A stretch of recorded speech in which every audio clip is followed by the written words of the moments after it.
পৃষ্ঠা নম্বর 165, পরিবেশ ও বিজ্ঞান। বজ্র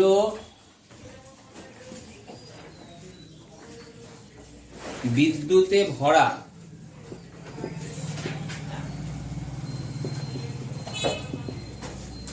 ঘরের মেয়ে টপিকের নাম।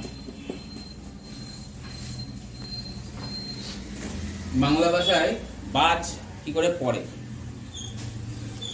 দেখবা কাল বৈশাখী যখন হয়, প্রচন্ড গরম হয়, তারপরে আকাশ পুরো মেঘে কালো হয়ে যায়, তারপরে বাজ পড়ে, বিদ্যুৎ চমকায়, তারপরে বাজ জোরে জোরে আওয়াজ হয়, তারপরে কোনো এক সময় বাজও পড়ে, তারপরে ঝড় হয়, তারপর বৃষ্টি হয়, তারপরে পরিবেশ ঠান্ডা হয়, তাই তো? সাধারণত বর্ষাকাল বা শীতকালে বাজ পড়ে না। কাল বৈশাখী যখন হয় তখনই বাজটা ম্যাক্সিমাম সময় পড়ে। বর্ষাকালেও অল্প বিস্তর পড়ে যদি আবহাওয়া অনুকূল পরিবেশ সৃষ্টি হয়। তো অনুকূল পরিবেশ কিভাবে সৃষ্টি হবে? সারা ওয়ার্ল্ডে কোনো না কোনো জায়গায় সবসময় বাজ পড়ে, এর আগের টপিকে আছে। সারা ওয়ার্ল্ডেই পড়ে, সব সময় কোনো না কোনো জায়গায় বাজ পড়ছে। তাহলে আমাদের এই একটা অঞ্চলে বাজ পড়বে, তো তাহলে আমাদের অঞ্চলটা একটা পরিবেশ অটোমেটিক্যালি তৈরি হবে। সেই তৈরি হলে পরেই বাজ পড়ে। কি হয়? প্রথমে অনেকটা অঞ্চল জুড়ে জলীয় বাষ্প ভরা বায়ু। তাহলে জলীয় বাষ্প ভরা বায়ু কি হবে? আমি পুরো বোর্ডটাকে ইউজ করছি। হ্যাঁ, জলীয় বাষ্প ভরা বায়ু হঠাৎ করে কি হবে? এরকম করে উপরের দিকে উঠতে হবে। তাহলে বায়ুগুলো কি বায়ু? জলীয় বাষ্প ভরা বায়ু। ক্লিয়ার? এবং তার সঙ্গে আশেপাশ থেকে যে জলীয় বাষ্প ভরা বায়ু আছে সেগুলো এর সঙ্গে তাল মেলায়, তাল মিলে সেও উপর উঠতে থাকে।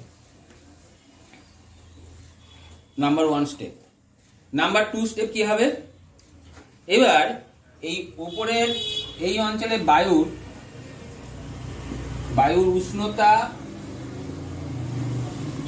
উষ্ণতা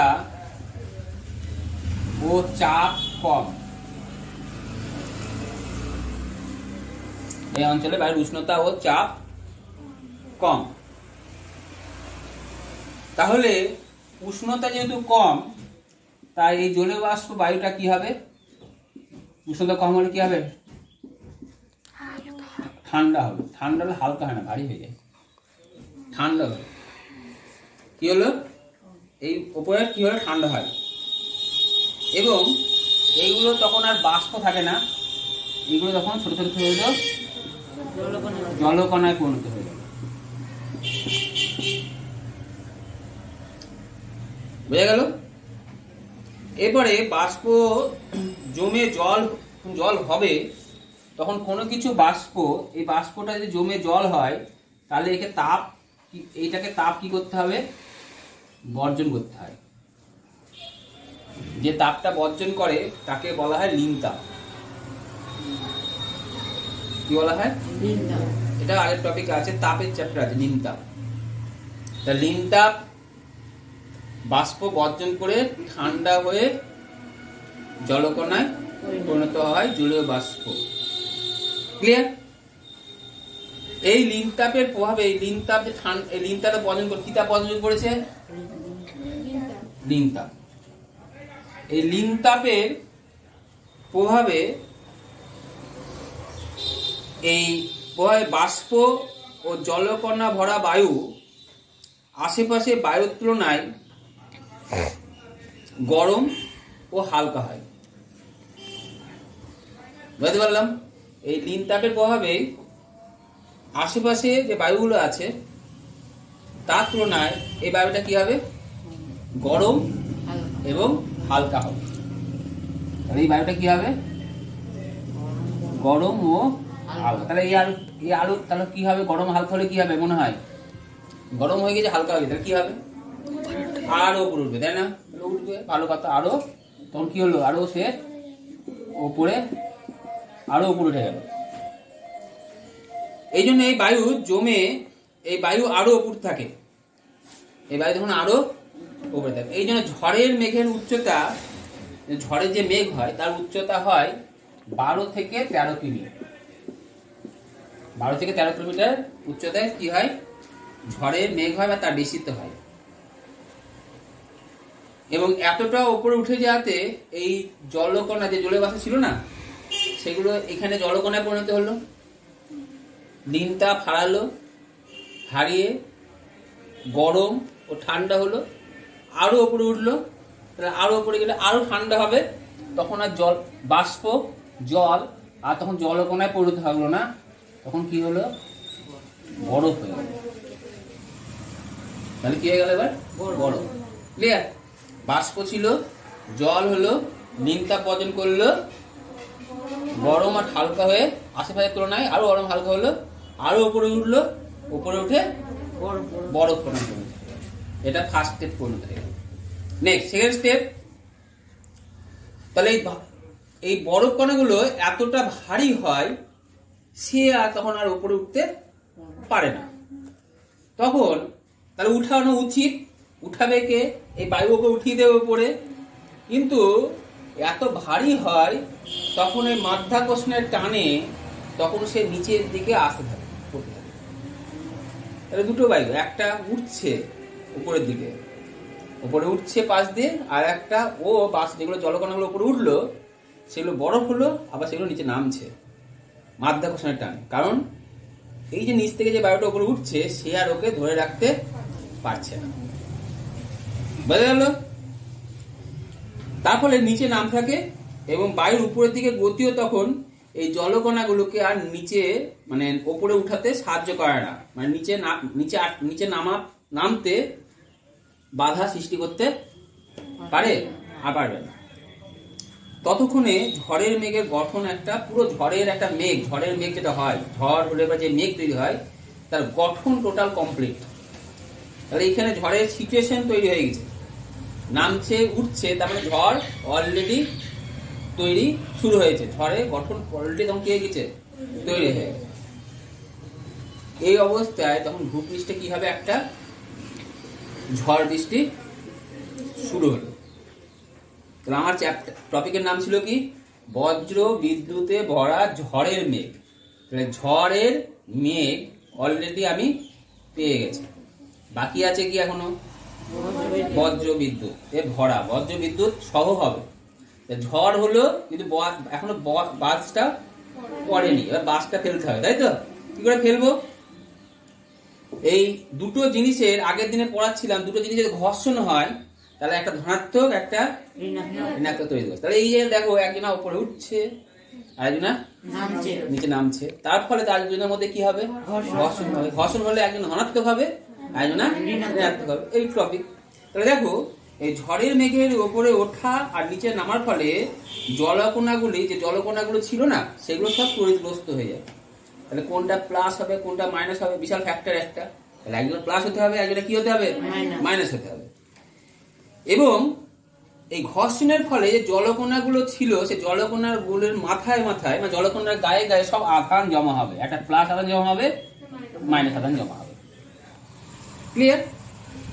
এবার যে জলকণাগুলো নিচে নামছে, কোনগুলো নিচে নামছে, এইগুলো প্রথমে বরফ, আবার যখন নিচে নামবে বরফ পড়ে নাকি, বরফ তো পড়ে না, মাঝে মাঝে শিলও পড়ে। তাহলে সেই শিলগুলো কোনগুলো, এইগুলো যেগুলো নামে তাতে নেমে পড়ে সেগুলো শিল, আর যেগুলো নামতে পারে না সেগুলো কি হবে, জলকণায় পড়তে হবে। যেগুলো নামছে সেগুলো কি হবে, সেগুলো সাধারণত ঋণাত্মক তড়িৎগ্রস্ত হবে।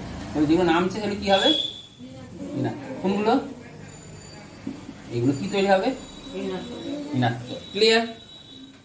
আর যেগুলো উপরে উঠছে তাহলে এটা কি হবে, এটা হবে ধনাত্মক। ক্লিয়ার? বুঝতে পেরেছো? এটা কি হচ্ছে, উপরে উঠছে তো, তাহলে একজন উপরে উঠছে একজন নিচে নামছে, তাহলে উপরে যেগুলো সেগুলো আধান কি হবে, ধনাত্মক জমে। ফলে মেঘে তাহলে একটা মেঘ পুরো তৈরি হয়ে গেল। তাহলে মেঘের উপরে দিকে কোনগুলো উঠছে, এইগুলো, আর মেঘের নিচের দিকে কারা নামছে, জলকণা। তাহলে একটা পুরো মেঘ যদি ধরি, একটা মেঘে যদি চিন্তা ভাবনা করি, দুটো মেঘ যদি ভাবি, এটা একটা মেঘ আর এটা একটা মেঘ যদি ভাবি, কারণ মেঘ তো তৈরি হয়ে গেছে, জলকণা জমিতে মেঘ তৈরি হয় না? তাহলে এই জলকণাগুলো জমেছে, মেঘ সৃষ্টি হয়ে গেছে, মেঘগুলো আবার নিচে নামছে, যেগুলো নিচে নামে সেগুলো কি বলেছিলাম ঋণাত্মক, নিচে নামাগুলো সব কি হয়ে গেল, এগুলো ঋণাত্মক, সব কি আধান, আর এখানে কি আধান, সব ধনাত্মক আধান, বুঝে গেল, এগুলো সব কি আধান, ধনাত্মক ভর্তি, এগুলো সব ভর্তি, ক্লিয়ার। তাহলে উপরের দিকে কি আধান, ধনাত্মক আধান, আর নিচের দিকে ঋণাত্মক আধান। তাহলে ভূপৃষ্ঠ এবং উপরের আকাশের মধ্যে এখন তখন একটা বিভব পার্থক্য সৃষ্টি হয়, ধনাত্মক আর ঋণাত্মকে থাকলে পরে এটা তখন কি হবে, বিভব পার্থক্যের সৃষ্টি হবে। কি সৃষ্টি হবে, বিভব পার্থক্য। প্লাস আর মাইনাস যত বেশি হবে তত বিভব পার্থক্য বাড়ে। যেমন আমাদের বাড়ির কারেন্টের বিভব পার্থক্য কত, প্লাস মাইনাস 220 ভোল্ট, ক্লিয়ার। তখন কি সৃষ্টি হবে, একটা বিভব পার্থক্য। এই জন্য ভিন্ন আধানযুক্ত মেঘের দুটো আলাদা আলাদা অঞ্চলের কি হয়েছে, সৃষ্টি হয়েছে। সৃষ্টি হয়েছে হয়নি, আলাদা অঞ্চল ভাগ করে দিয়েছি আমি, আলাদা অঞ্চল ভাগ করে দিলাম। এইবারে কি ঘটনা ঘটবে, এই নিচের দিকে ঋণাত্মক তড়িৎগ্রস্ত মেঘ মাটির কিছুটা কাছে এলে, এবার আগের দিন বলেছিলাম যে আবেশ বলেছিলাম, মনে আছে? তাহলে এ কি আধান, ভূপৃষ্ঠ ঋণাত্মক আধান থাকে, কিন্তু খুব সামান্য থাকে। তাহলে দুজনকে বিকর্ষণ করা উচিত, কিন্তু বিকর্ষণ করবে না। এর এতটাই ক্ষমতা যে এ ভূপৃষ্ঠকে ধনাত্মক আধানে আবেশ করে দেবে। বুঝতে পারলাম কি বললাম? এই মেঘের এতটাই ক্ষমতা যে এ ভূপৃষ্ঠ কি আধানে আবেশ করে দেবে, ধনাত্মক আধানে আবেশ করে দেবে। এর ফলে মাটিতে কি হয়, ধনাত্মক আধান কি হয়, সৃষ্টি হয় বা জমা হয়। সাধারণ সময় মাটি কি আধান থাকে বললাম, ঋণাত্মক আধান তড়িৎগ্রস্ত হয়। কিন্তু মেঘের দিক নিচের দিকটা কি, মেঘের নিচের দিকেরটা কি, প্রবল ঋণাত্মক তড়িৎগ্রস্ত, আর আবেশের ফলে মাটি কি আধানগ্রস্ত হয়েছে, ধনাত্মক। ঋণাত্মক আর ধনাত্মকের ফলে কি হবে, তাদের মধ্যে একটা কি হবে, আকর্ষণ হবে।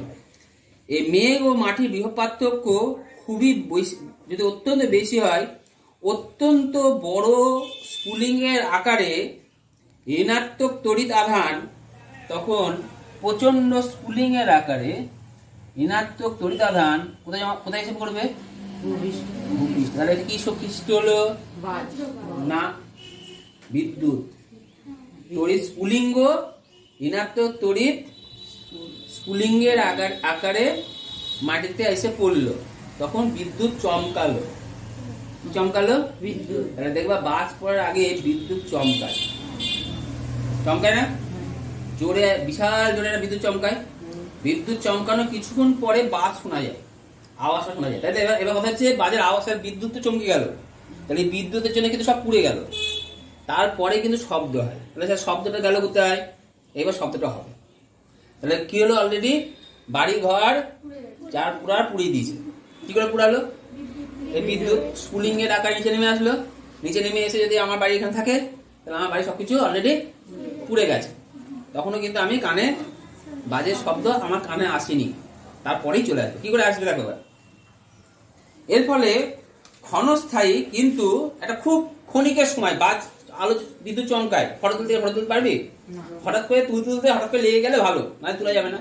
তবে ক্ষণস্থায়ী কিন্তু প্রবল, প্রচন্ড বেশি, অত্যন্ত বেশি একটা তড়িৎ কি হয়, প্রবাহ হয়। তাতে এতে প্রচন্ড তড়িৎ প্রবাহ হবে, হয় না, হয় না? এত বেশি তড়িৎ দেয়, সবকিছু পুড়িয়ে দেয়, পুড়িয়ে দেয় না? পুড়িয়ে দিল, তড়িৎ প্রবাহ হলো, কিন্তু সেটা কি খুব ক্ষণস্থায়ী। এই ক্ষণস্থায়ীর জন্য এখানে কি আছে, পুরো বায়ুতে ভর্তি আছে। তো এগুলো কি আছে এখানে, বায়ু আছে না নেই, বায়ু আছে তো। এই বায়ু তখন কি হবে, অত্যন্ত গরম হয়ে যাবে। কি হবে, কোনো কিছু গরম হলে হিট, লোহাকে যদি গরম করা হয়, লোহা কেমন হয়, লাল হয়ে, লাল হওয়া মানে কি করা, কি বলো, তাপ তো গ্রহণ করা।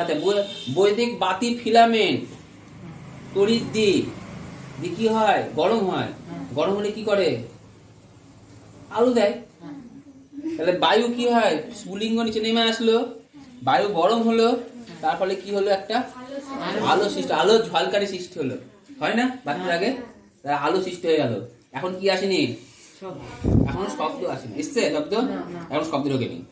এর ফলে গরমে বাতাসের ফলে এখানে একটা সাময়িক ভ্যাকুয়াম সৃষ্টি, শূন্যতা সৃষ্টি হবে। সাময়িক কি হবে, শূন্যতা, এটা কি হবে? সাময়িক শূন্যতার ফলে শূন্যতা সৃষ্টি হবে, এর ফলে বায়ুতে একটা কম্পন হবে, বায়ু কাঁপবে। এই সময় কি বললাম? এর ফলে প্রচন্ড গরম হবে, গরম হওয়ার ফলে এই অঞ্চল ফাঁকা একটা শূন্যস্থানের সৃষ্টি হবে, শূন্যস্থান হলে পারে তখন বায়ু কি হবে? কাঁপবে। আর বায়ু কাঁপার ফলে কি হবে? এই কম্পনের ফলেই কি হবে? সঙ্গে সঙ্গে একটা শব্দ হবে। তাহলে কি হলো? শব্দ উৎপন্ন হলো। বুঝে গেল? এবার তাহলে এটা কার মধ্যে কার হলো? মেঘ আর মাটি। এখনো ওপর, তাহলে এখানে মেঘ মাটি কি করলো? তাহলে বাদ পড়ে গেছে। তাহলে বাজে প্রথমে তড়িৎ পড়লো, তারপরে আলো হলো, তারপরে শব্দ হলো, সবগুলো হলো বাজে। তাহলে এটা তো মাইনাস, এটা প্লাস, এটা আবেশের জন্য হয়েছে। তো স্যার এখানে তো আছে মাইনাস, এখানে প্লাস, তাহলে এর মধ্যে বাজ হবে না? হবে তো। এখানে বাজ পড়বে না? পড়বে না? দুটো আলাদা অঞ্চলের মেঘের মধ্যে বাজ পড়ে, সেই বাজটা দুটোই মেঘের মধ্যে ক্ষণস্থায়ী, সেটা কখনোই ভূপৃষ্ঠে নেমে আসে না। যে বাজটায় দুটো মেঘের মধ্যে হয় সেটা কখনোই ভূপৃষ্ঠে নেমে আসে না। ভূপৃষ্ঠে নামে কোনটা? যেটা এবং মেঘের নিচের স্তরের মধ্যে হয়, সেই বাজটা একমাত্র মাটিতে পড়ে। বাদ বাকি বাজটা কিন্তু উপরে এই মাটিতে পড়ে না, সেটা কোথায় থাকে? এই দুটোর মধ্যে থাকে। বুঝতে পেরেছি সম্পূর্ণটা? বুঝতে পেরেছ? আশা করি সব ক্লিয়ার হয়েছে।